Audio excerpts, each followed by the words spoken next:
উপযুক্ত দুই বোন পাশাপাশি এক চাদরে বিছানায় ঘুমাতে পারবে কি? সিজারে বাচ্চা জন্ম নিলে কি নেকির বদলে গুনাহ হবে? বাচ্চাদের যেন কারো নজর না লাগে তার জন্য কি করতে পারি? গোসলের ফরজ আদায় করে গোসল করলে কি আবার উজু করা লাগবে? স্ত্রী মারা গেলে কি স্বামী বেগানা পুরুষ হয়ে যায়? কাপড়ে বীর্য লাগলে এবং তা শুকিয়ে গেলে সে কাপড় না ধুয়ে কি সালাত আদায় করা যাবে? বাচ্চা প্রসব কতদিন পর নামাজ পড়া উচিত? কোনো বালতিতে নাপাক কাপড় ভেজানো হলে যদি সে বালতি থেকে সিটা আসে তাহলে করণীয় কি? আজানের সময় প্রসব বা পায়খানা করলে কোনো পাপ হবে? নবজাতক মেয়ে বাচ্চাদের কপালে সৌন্দর্য বৃদ্ধির জন্য টিপ দেওয়া যাবে কি? আজান দেওয়ার সময় নামাজ পড়লে কি গুনাহ হবে? শ্বশুরকে কি বাবা বলা যাবে? নতুন কাপড় না ধুয়ে কি তা পরে নামাজ পড়া যাবে? ছবি ছয়া এআইডি থেকে আপনি লিখেছেন, সিজারে বাচ্চা জন্ম নিলে কি নেকির বদলে গুনাহ হবে? না, সিজারে বাচ্চা জন্ম নিলে যে আমাদের গুনাহ হবে, পাপ হবে, এরকম কোনো কথা কোরআন হাদিসের কোথাও বলা হয়নি। বরং কোরআন হাদিসের কোনো আয়াত বা নির্দেশনার আলোকে এমনটি বোঝা যায় না। কেউ যদি সিজারে বাচ্চা নেন এবং সেটি যদি ডক্টরের পরামর্শ নেন এবং বাধ্য হয়ে নেন, সেটি তিনি নিতেই পারেন। এর কারণে তিনি গুনাহগার হবেন এমনটি মনে করার কোনো কারণ থাকতে পারে না। এরপরে জেসিকা ইসলাম জুই আপনি লিখেছেন, বোন বাচ্চাদের যেন কারো নজর না লাগে তার জন্য কি করতে পারি? বাচ্চাদের অন্যের বদনজর থেকে বাঁচার জন্য প্রথমত যাদের বদনজর লাগতে পারে এরকম মানুষের দৃষ্টি থেকে সরিয়ে রাখা দরকার। আজকাল বাচ্চাদের অনেক সমস্যা হয় যেগুলো আমরা কোনোভাবে সমাধান করতে পারি না, এবং এগুলোর একটা কারণ হলো এই বদনজর। সোশ্যাল মিডিয়াতে বাচ্চাদের ছবি শেয়ার, এটা তো খুবই সাধারণ একটি বিষয়। এটাকে তো আমরা কল্পনাও করি না যেটা দেখে কেউ আপনার রাক্ষসের দৃষ্টিতে দেখে, হিংসাত্মক দৃষ্টিতে দেখে, বদনজর দিয়ে গিলে খাওয়ার মতো একটা অবস্থা তৈরি হতে পারে, এটা আমরা কল্পনাও করি না। এর ফলে দেখা যায় যে এমন অনেক সমস্যা হয় যেগুলোর গতানুগতিক ট্রিটমেন্টের মাধ্যমে কোনো সমাধান আমরা করতে পারি না। এই জন্য এ ধরনের চক্ষু বা দৃষ্টির আড়ালে শিশুকে রাখবেন। মানে আমি বলছি না যে শিশুকে আপনি বাক্সবন্দি করে রাখেন, সচরাচর প্রয়োজন ছাড়া এই যে শোয়া প্রদর্শন এগুলো করবেন না। তাছাড়া বদনজর লাগতে পারে এরকম জায়গা থেকে, এরকম পরিবেশ পরিস্থিতি থেকে দূরে রাখার চেষ্টা করবেন। এর পাশাপাশি আপনার একটা হাদিস রয়েছে যে তাবারাকাল্লাহ বা আল্লাহর বরকতময়, মাশাআল্লাহ তাবারাকাল্লাহ, এরকম কিছু যদি বলানোর ব্যবস্থা করতে পারেন। যেমন কেউ আপনার বাচ্চাকে দেখে খুব বেশি আপনার আকৃষ্ট হয়ে, অভিভূত হয়ে এমন কোনো মন্তব্য করেছেন যাতে বোঝা যাচ্ছে যে তিনি খুব বেশি নজর দিয়েছেন এবং তার নজরটা বদনজর হতে পারে, তাহলে সেক্ষেত্রে আপনি তাকে বলুন যে ভাই মাশাআল্লাহ তাবারাকাল্লাহ বলুন। যদি তিনি এটা বলেন, ইনশাআল্লাহ বিদিনিল্লাহ ওই দৃষ্টিতে বদনজরের মাধ্যমে যে ক্ষতিটা হয়ে থাকে সেটি হবে না ইনশাআল্লাহ। বদির আলম আপনি লিখেছেন, উপযুক্ত দুই বোন পাশাপাশি এক চাদরে বিছানায় ঘুমাতে পারবে কি? প্রাপ্তবয়স্ক যদি হয় একই বিছানায় শোবেন, মাঝখানে একটা বালিশ দিয়ে পার্টিশন দিয়ে নেবেন, বা আলাদা কম্বল আলাদা কাঁথা গায়ে দিবেন, একই কাঁথার নিচে শোবেন না। হাদিসে একই কাপড়ে দুজন প্রাপ্তবয়স্ক মানুষকে শুইতে নিষেধ করা হয়েছে, স্বামী স্ত্রী ছাড়া। তো আপনার দুই বোন একসঙ্গে একই খাটে শুইতে পারেন।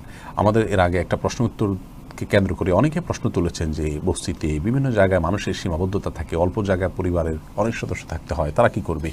আমরা বলেছি পরিষ্কার করে যে একই জায়গায় থাকতে পারবেন, সেক্ষেত্রে শরিয়ার নির্দেশনা মানতে হবে। আপনি আলাদা আলাদা কাপড়ে থাকেন, আলাদা আলাদা কাঁথায় থাকেন, মাঝখানে কিছু একটা দিয়ে নেন, পার্টিশন হয়, অন্তত কোনো প্রকার ফিতনার দুয়ার উন্মুক্ত না হয়, সেই জন্য আপনার ন্যূনতম চেষ্টাটা আপনি করেন, তাহলে ইনশাআল্লাহ বিদিনিল্লাহ সেটি জায়েজ হবে। সালেম লিখেছেন, গোসলের ফরজ আদায় করে গোসল করলে কি আবার উজু করা লাগবে? গোসলের ফরজ আদায় করার বা গোসলের যে সুন্নাহসম্মত নিয়ম, প্রথমে নাপাক ধুয়ে এরপরে কাপড় বা কোথাও নাপাক থাকলে সেটা পরিষ্কার করে তারপরে আপনি উজু করার মতো করে উজু করে তারপরে গোসল করে আসার পা ধুয়ে বেরিয়ে আসেন, তাহলে গোসলের সাথে উজু বাই ডিফল্ট হয়ে গেল। আলাদা করে আর উজু করার কোনো প্রয়োজন নেই। এটা আমরা অনেকেই করি, অহেতুক অনেকটা বলতে পারেন। যদি সুন্নাহসম্মতভাবে আপনি গোসল করে থাকেন তাতে উজু হয়ে গেছে। এতে মানে কি আপনি লিখেছেন স্ত্রী মারা গেলে কি স্বামী বেগানা পুরুষ হয়ে যায়? না, স্ত্রী মারা গেলে স্বামী আমি আপনার প্রশ্নের আগে বুঝিনি। স্ত্রী মারা গেলে স্বামীর সাথে স্ত্রীর বেগানা পুরুষ হয়ে যাওয়ার সম্পর্ক হয় কিনা, এটা নিয়ে ওলামাদের ইখতিলাফ আছে। হানাফি মাযহাব অনুযায়ী বেগানা পুরুষ হয়ে যায়, কিন্তু অন্যান্য ওলামাদের মতে এটি হয় না। ফাতুন কারিব আইডি থেকে আপনি লিখেছেন, কাপড়ে বীর্য লাগলে এবং তা শুকিয়ে গেলে সে কাপড় না ধুয়ে কি সালাত আদায় করা যাবে? যদি না ধুয়ে আপনি সালাত আদায় করেন তাহলে সেক্ষেত্রে সালাত হয়ে যাবে। কাপড় বীর্য লাগলে তা শুকিয়ে গেলে আপনি সেটা যদি খোঁচায় উঠায় হয়তো নামাজ পড়েন, নামাজ হয়ে যাবে। আর যদি খোঁচায় উঠানোর মতো না হয় তাহলে আপনাকে ধুইতে হবে, ধুয়ে তারপরে ওই জায়গাটা ধুয়ে তারপর সালাত আদায় করলে সালাত হয়ে যাবে। আরাফাত আবরার আপনি লিখেছেন, বাচ্চা প্রসব কতদিন পর নামাজ পড়া উচিত? বাচ্চা প্রসবের কতদিন পর আমরা নামাজ পড়ব? তো এর উত্তর হলো যে যদি ব্লিডিং থেমে যায়, 30-35 দিনের মধ্যে বা 40-এর কমের দিনের মধ্যে, তাহলে যখন থেমে যায় তারপর থেকে আমরা সালাত আদায় করব। আর যদি ব্লিডিং না থামে তাহলে 40 দিন পর্যন্ত আমরা সালাত বন্ধ রাখবো, এরপরে ব্লিডিং থাকলেও আমরা সালাত আদায় করব। রোমা আপনি আইডি থেকে লিখেছেন, কোনো বালতিতে নাপাক কাপড় ভেজানো হলে যদি সে বালতি থেকে ছিটা আসে তাহলে করণীয় কি? ছিটা যদি খুব বেশি আসে, অল্প পানিতে যদি নাপাক লেগে যায়, সে পানি পুরোটাই নাপাক হয়ে যায়, তাহলে ছিটা আসলে সেটা কিন্তু নাপাক লাগবে। যে জায়গায় ছিটা আসছে এটা ধুয়ে ফেলা উচিত। আর যদি ছিটাটা এত অল্প হয়, শুয়ের আগার পরিমাণ পানির পরিমাণ, তাহলে সেক্ষেত্রে অসুবিধা নেই। নাজমুন নাহার আপনি লিখেছেন, আজানের সময় প্রসব বা পায়খানা করলে কোনো পাপ হবে না? কোনো পাপ হবে না। রঞ্জিতা জাহান মিম আপনি লিখেছেন, নবজাতক মেয়ে বাচ্চাদের কপালে সৌন্দর্য বৃদ্ধির জন্য টিপ দেওয়া যাবে কি? সৌন্দর্য বৃদ্ধির জন্য টিপ দেওয়া যেতে পারে, কোনো অসুবিধা নেই। কিন্তু আপনার কোনো ক্ষতি থেকে বাঁচার জন্য টিপ দেওয়া, এটা শিরপূর্ণ বিশ্বাস, এটি করা যাবে না। বিশেষ করে বদনজর থেকে বাঁচার জন্য টিপ দিলে আর বদনজর লাগবে না, এই বিশ্বাসের জায়গা থেকে এরকম করে তাহলে এটা ভুল হবে। এরপরে এমনি মোজাম্মেল হক আপনি লিখেছেন, আজান দেওয়ার সময় নামাজ পড়লে কি গুনাহ হবে? না, গুনাহ হবে না। তবে ফরজ সালাতের আজান হলে তারপরে আমরা সালাত আদায় করব জামাতের সাথে। ওয়াক্ত হয়ে গেলে তো আগে থেকে করতে পারি, কিন্তু আজান চলাকালীন সালাত আদায় করলে কোনো অসুবিধা নেই। সুরাইয়া সুলতান লিখেছেন, রং ফর্সাকারী ক্রিম ব্যবহার করলে কি গুনাহ হবে? অসুবিধা নেই, কারণ আসলে এগুলোতে রং ফর্সাই হয় না, বেশিরভাগই প্রতারণামূলক। আর যদি রং ফর্সা হয় এবং পুরো আল্লাহর সৃষ্টির ধরনটাকেই পরিবর্তন করেন, আল্লাহ আপনাকে কালো করে সৃষ্টি করেছেন, আপনি এটাকে পরিপূর্ণ সাদা করে রংটা পরিবর্তন করলেন, তাহলে সেটা কিন্তু নিষিদ্ধের আওতায় পড়বে যদি এরকম হয়। এমনি হাসান মৃধা আপনি লিখেছেন, শ্বশুরকে কি বাবা বলা যাবে? হ্যাঁ, শ্বশুরকে আপনি বাবা বলতে পারেন, কারণ এই বাবা বলাটা প্রকৃত অর্থে যে বাবা সেই অর্থে বলা নয়, বরং নিছক সম্মানার্থে বলা।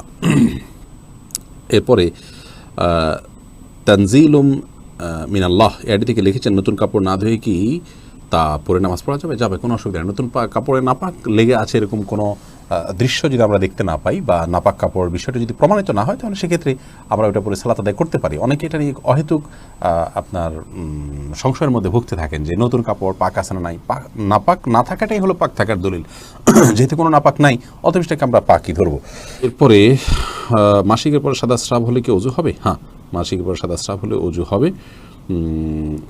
নাজদিন খান লিখেছেন আপনি, যদি সাদা স্রাব বের হয় তাহলে সেক্ষেত্রে নিয়মিত বের হতে থাকলে প্রত্যেক ওয়াক্তের জন্য আপনি উজু করে আপনি সালাত আদায় করবেন। 5 বারের জন্য 5 বার আপনাকে উজু করতে হবে, আলাদা করে আপনার এক উজু দিয়ে যে আপনি কয়েক ওয়াক্ত পড়তে পারবেন সেই সুযোগ নেই, যদি অনবরত সেটা বের হতে থাকে।